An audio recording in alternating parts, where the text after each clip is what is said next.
kami sa Cebu! Sa Cebu! Hi. Grabe, hindi mo man lang ako pinansin. Hi, Cebu. Hi, Cebu. Anyway, guys, this is just a quick trip in Cebu because our schedule is so tight. Yesterday ba tayo nasa Bali? Yeah, yesterday we were in Bali and ayan, nandito na kami ngayon sa Cebu. We're staying until tomorrow lang and we're flying to Singapore naman for an event. Very excited to meet my families here in Cebu. It's my third time here and ngayon pa lang ako magkakaroon ng meet and greet with them. I'm gonna be doing a quick talk in SM Cebu. Tapos, i-meet ko yung mga napili ng SM Cebu for the meet and greet. I know na as much as I want na i-accommodate 100 people kasi 300 daw yung sumali pero hindi namin ma-accommodate lahat kasi limited lang yung time ng mall and yung space, and again we have to respect yung mga stores around na baka na apektuhan sila sa atin. I think meron akong meet and greet with 50 people. Pero like yung event, open siya for everyone. Pero for sure, babalik kami ni Miggy kasi sobrang bitin talaga. But now we are heading to Happy Beach Club. Thank you guys so much for accommodating us. I'm very, very excited as well. Sad that it's gonna be a quick trip, but at least we get to see the place already. Because based on my friends' photos, it's so cute. It's very, alam mo yun, aesthetically pleasing siya. I'm excited to take some photos kahit sobrang quick lang. Alam nyo guys, sobrang workaholic ko the past few days, as in sobra. But I'm very, very thankful for all the blessings. Pero, oh, Happy Beach! May tarpaulin doon. Pero, sabi ko nga kay Miggy sa April, mag-rest kami. Mag-road trip kami or mag-travel kami near Manila, yung mga tipong Ilocos, La Union, Baguio lang, tapos chill, walang work-related, talagang rest. But right now, we have to keep on grinding. We still have the rest of the week to travel and work, and I'm gonna bring you guys with me. Dinala ko kayo sa Bali, now in Cebu, we'll be in Singapore, and then in 2 days, so ayan. Hey guys, we're here in the room. It's so freaking cute. Look at it! Guys, ang laki niya. Like, I can bring Kitty and friends here. Kasi look, oh, may ganito pa. Kasya siguro dito 4 to 5 packs. So anyway, ayan. Pakita ko sa inyo. Cute ng room. Ayan, mayroon pa window dyan. May fake tree dito na kinolor nila ng pink. So cute. The bed, ang daming pillows. We have double deck dito. This is the bathroom. Ooh, so cute. Ha, ang decent ng bathroom sobrang cute niya. Like, sobrang cute niya. Super picture perfect ng lahat ng bagay. So, ayan. We have a cabinet over here. We have pink towels, of course. They need to be pink. Here we have a vanity table. Ito yung bag na dala ko. And then, ayan, may coffee, chenes. Ayan, may mga ganito rin. We have a huge ass TV. Ayan. Ano? Bango nga. Ano yan? Towel nila? Thanks for the snacks! Yay! Yay! Yay! Thank you! Gusto ko to iuwi. Ang cute. And guys, we just wanna quickly share with you guys some... Since we're in the beach and we're here in Cebu, I decided to bring these and share it with you guys because this kit was sent to me by Watsons. It's the Share the Sun kit. So all of the things here, you can use it during summer and they are all available in Watsons. And since Miggy's with me, I'm going to be sharing the sun with him. I'm also going to be sharing these products with you guys. So, isa-isahin natin yung mga products dito. So, eto, pinadala nila ako ng Cream Silk Triple Keratin Rescue. Magamit mo ba to? I'm sorry, no hair. Si Miggy kasi pag sa shampoo before, wala siyang kwenta kasi he doesn't have any hair. But he's growing his hair. But this is a conditioner. Sobrang laki niya, guys. Kasi sobra, 300 ml. Parang pwede ko yan i-share sa ibang tao. So you guys can get this and share it with the whole barkada if you go out of town. Next we have yung Beach Hut Max 100 Plus SPF. So yan yung spray, and this one naman is yung lotion sunscreen. So babe, what do you prefer? Yan or ito? Yan. Ito. Ako rin. Ayoko yung ganun. Yung parang sticky. Pero this one is unbelievably light. Magaan din to, maganda rin. If you prefer lotion type, ito. Same kami ni Miggy. we love, ito, yung spray kasi less hassle siya ilagay. Right, babe? Yeah. Tapos si Miggy kasi, super prone niya sa mga sunog-sunog. Like, we get it. Alam naman namin na iitim talaga kami. Pero si Miggy, super prone siya yung talagang nagbabalat yung body niya. So, SPF is really a need for him. And ito yung ginagamit ni Miggy. So, sobrang happy ko na meron kaming bagong stash ng Beach Hut. And then next, we have the Dove Nourishing Secrets Healthy Glow na, what do you call this?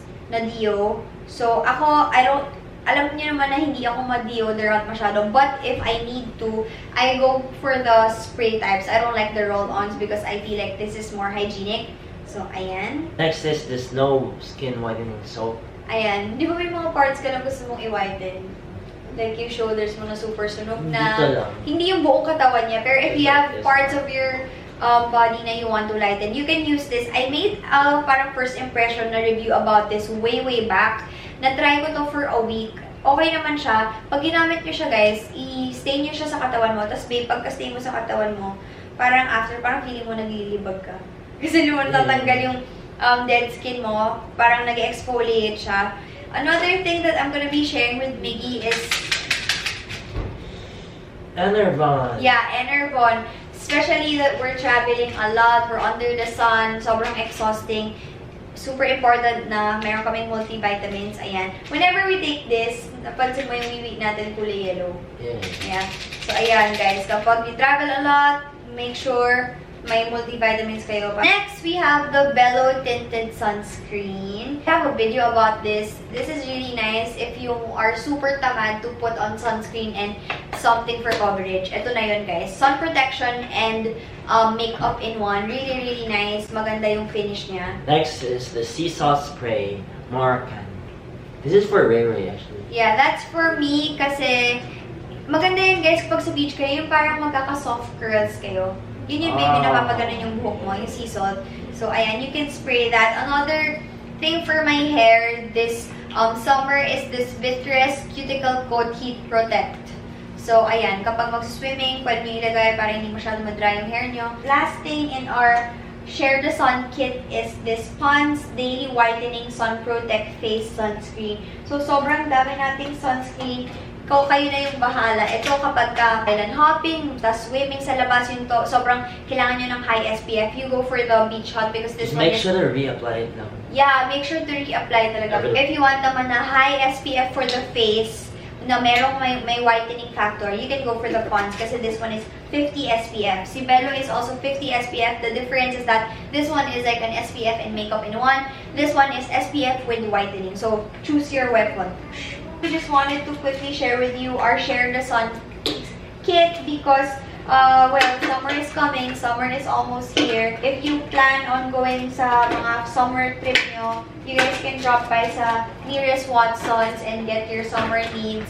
Like your sunscreen, your soaps, your deos, and mga pang-shave nyo, and all. So, yun lang. I guess kailangan na natin kumain kasi gutom na ako. Alright. Siguro dapat dalhin ko na yung bikini ko, no? Palabas. Parang hindi tayo bumalik dito. Hey guys! Konnichiwa! Uy, alam nyo na nasa Bali kami kinunichiwa to. Akala Japanese. Anyway, we're now on the way to the restaurant. So, dito yung restaurant nila. They have the pool over here. And then, maraming mga day beds. They have a bar. Ayan. So, eto guys, yung menu nila. Ayan. Meron pa ba? Ayan, ang dami pala eh. Drinks. So guys, eto palang ano nila, pool bar nila. Akala ko yun yung restaurant, hindi pa pala. So, they have this place na restaurant. And then, dito yung mga day beds. Ayan. You can request for an umbrella naman. Kasi parang ang init, no? Nakatutok pa yung araw eh. Ayan guys, sobrang cute yung restaurant nila. Yes. And ito, yung kanilang food. Madami. Ang sarap. Yum! Ito na yung order namin. We have salted egg shrimp. We have, so what's this, baby? Salt and pepper spare ribs. We have prawn spring roll and yang chow. Yay! Are you happy, huh? Ang ganda ng tubig dito, guys, oh. Oh, ang clear. White sand din siya. Sarap mag-swim. Pero, pahinga kami ni Miggy. Siyempre, kapag galing ka sa flight, parang pagod na pagod ka. Look, ganda, oh. Super linis, super clear. Ayan, meron din silang parang inflatables. May maliit pang bata, may pang adults. They have a lot of yung mga inflatable na parang unicorn, swan. Ang laki, sobrang extra large nila. Gusto ko nga mag-picture eh. Hey guys, just woke up from our 30 minutes ba yun, babe, or 1 hour? Basta nag-nap kami at antok na ako. 3:30 na. We have to leave at 4, so kailangan ko madaliin ang aking makeup. So mag-makeup lang ako. Okay, so this is my outfit.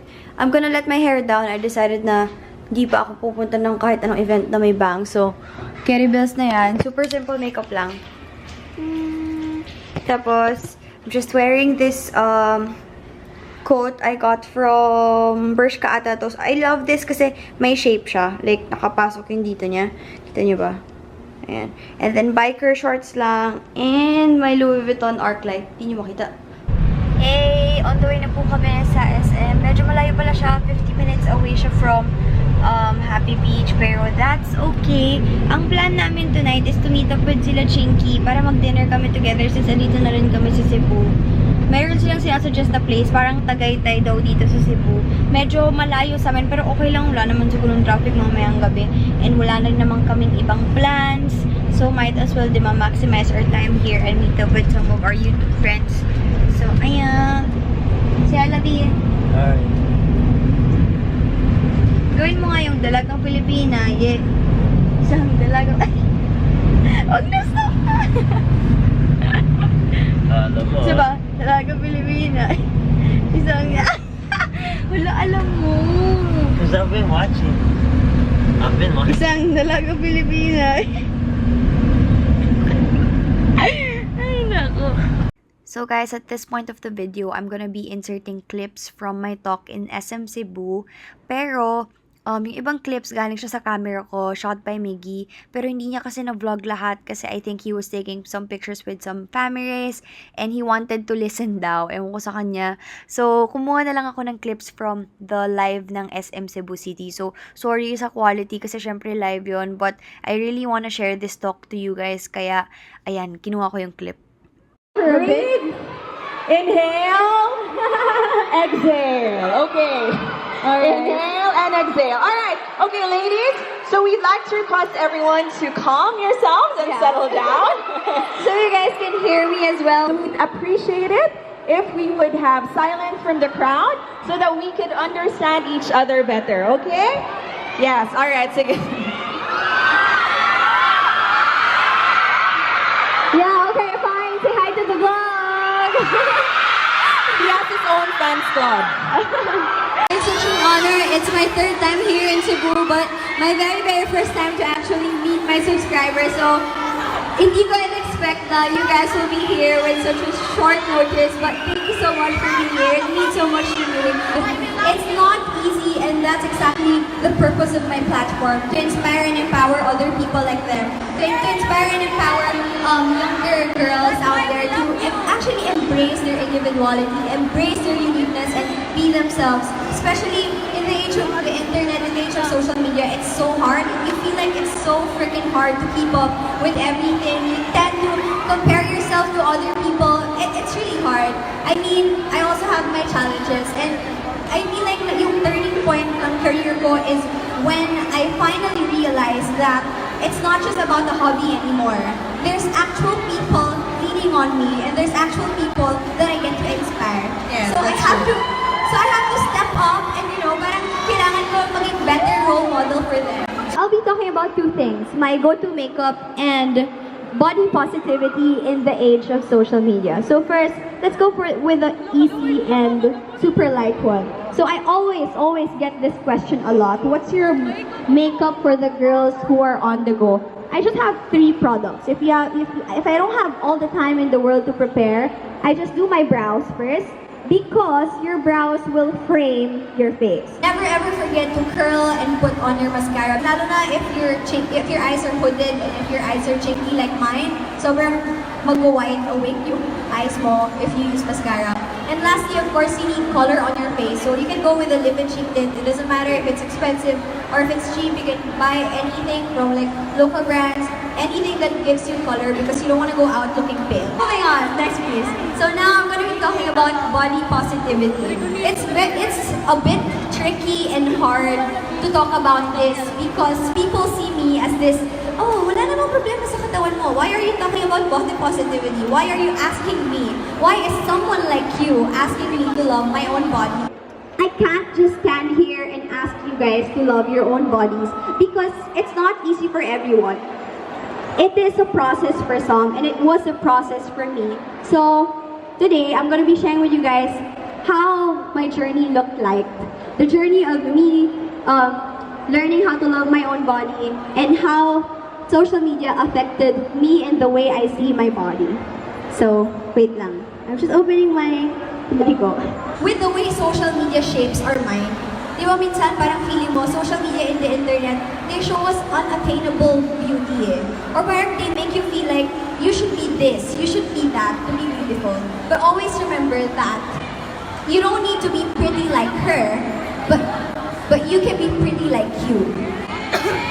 So a lot of people would look at my seemingly perfect Instagram photos and think that I do not have any issues about my body or that I do not have any insecurities.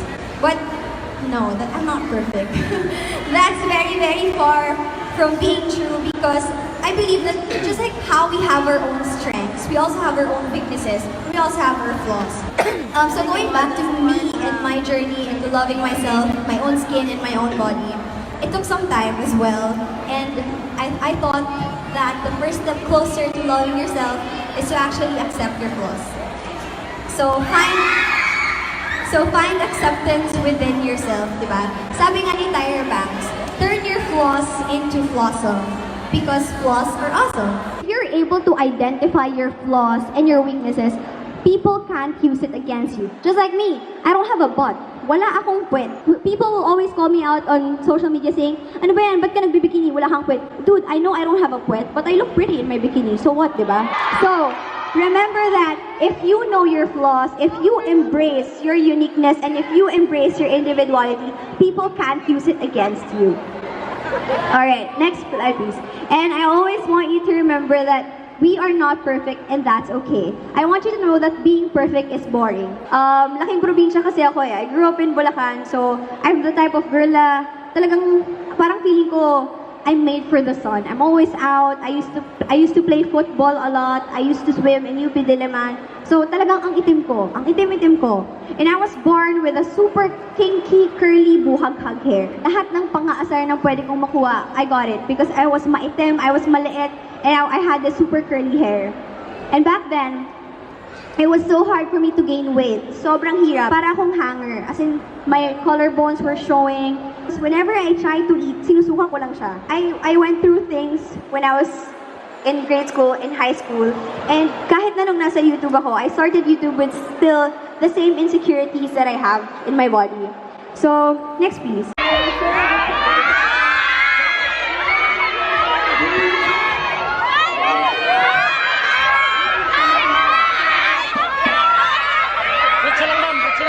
Ma'am, straight lang, straight.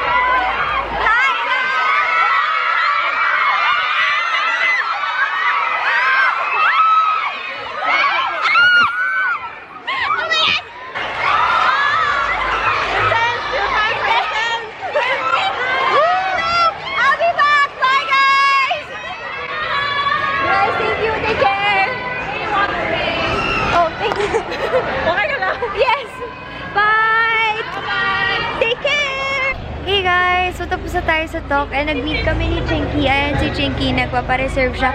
Dinala nila kami ni My Loves dito sa top of Cebu. Medyo malayo, parang 30 minutes. Malayo-layo siya, pero parang Tagaytay dito. Ang lamig. Ang ganda ng view. Like, kita mo yung city lights ng Cebu. Mamaya, pakita ko sa inyo. Parang ang sarap ng pagkain. Oh. Waiting pala tayo. Hello! Waiting? Oo, pangalawa. Okay lang. Sizzling bulalo. Calamares. Dito na lang. Dito na lang. Dito na lang, kuya. Promise. Pinakahabol ko patentero. Sig rice. Pinanggoongan rice. Adobo. Wow. Ang sarap. Yay! Ito guys, yung view, oh, ang ganda, sobra. Kasi kita mo yung parang city lights ng ng Cebu. Ang taas niya, nasa parang Tagaytay nga to. Tapos may tables din dyan sa baba. Picture sila. Pero kasi kanina puno dyan, so hindi kami kaya hindi kami nakaupo dyan. Ayan, ang ganda. Sarap ng pagkain. Ayan. Ito yung place. Hey guys, this is the next day, Ray. Pasensya na kayo, hindi ako nakapag-vlog kagabi. Kasi grabe, as in, bagsak sa kotse ni Chinky nung hinatid nila kami kung saan kami mag-grab. Sobrang tulog na tulog talaga ako. Kasi sobrang pagod na pagod. Alam niyo naman, galing tayong Bali, tapos nag-talk ako, tapos meet and greet pa. Tapos sobrang kulang sa tulog. Pero grabe, thank you talaga. As in, thank you talaga sa mga nagpunta. Sorry, konti lang yung meet and greet natin. Pero at least, you guys were able to see me. I was able to see you all. Sobrang thank you. As in, sobrang thank you. Gulat nga ako sa sarili ko, hindi ako naiyak. Kasi parati ako naiiyak pag ganyan. Pero anyway, thank you sa lahat ng nagbigay ng food. Lagi ko naman sinasabi pag nag-meet and greet ako, you don't have to give me anything. You don't have to. Seeing you guys is more than enough. But thank you. Thank you so much sa Family Ray Cebu sa official Family Ray Cebu for giving us mga pasalubong. So, salamat. And also, subscriber gave this to me. It's so cute. This is Maggie's favorite photo of me. Diba, Han? This one is your favorite photo of Ray Ray. Yeah. Ito yung favorite photo niya saan kasi gusto niya yan. Gusto niya yung blonde na long hair ko. Parang ang okay na itsura ko dati. Ngayon parang mukha na talaga akong Dora. Hayaan nyo guys, haba din yan. Pero yeah, that one. We're currently packing already because it's 9:30. We're leaving at 10 for our flight back home. So I'll see you guys later. Pack lang kami. Guys, on the way na kami sa airport. Nakasakay na kami sa van and sobrang bitin ng stay namin sa Happy Beach. Siguro pag babalik ako, I'll be with friends. Mas masaya siya with friends. But thank you so much to Happy Beach for having us kasi at least na-experience namin yung place. Tsaka yun nga, baka bumalik rin naman kami with friends. Nandito na kami sa gate namin and we're just having some brunch. I'm having carbonara. Mishi, what are you having? I think that's egg something. Hi guys! Andito na pala ako sa bahay kasi na-drop ko na si Miggy sa kanila. And I'm currently working dun sa talk na gagawin ko sa Singapore. Wait nga, kunin na natin si Luna. Ang kulit eh. Tignan niyo naman kasi. Tignan niyo kung saan siya tumatambay, ha? Diyan. Katabi ng food. Hindi naman niya ginagalaw yung food, pero doon lang siya nakatambay. Wala na yan eh. Patapon na yan eh. Namiss kita eh. Namiss kita super eh. Namiss kita super eh. Come on na. Huwag mo nang gulahin si mama. Wala mo agad. Iyak! Imagine nyo, magtutok ako sa Singapore. There will be, I think, mga 5 to 6 Filipino vloggers na pupunta. Pero ako yung from the Philippines na magtutalk about beauty, vlogging. So, parang nakakahiya. Kasi, buti sana ko yung nandun mga aspiring vloggers, yung mga tipong plano pa lang nila magsimula. Pero hindi eh. They're like legit vloggers from around the world. So, girl, wag mo kainin yung mga bagay na yan. Ang problema sa'yo, lahat kinakain mo. Lahat kinakagat mo. I love you so much. I love you so much. Aray, aray.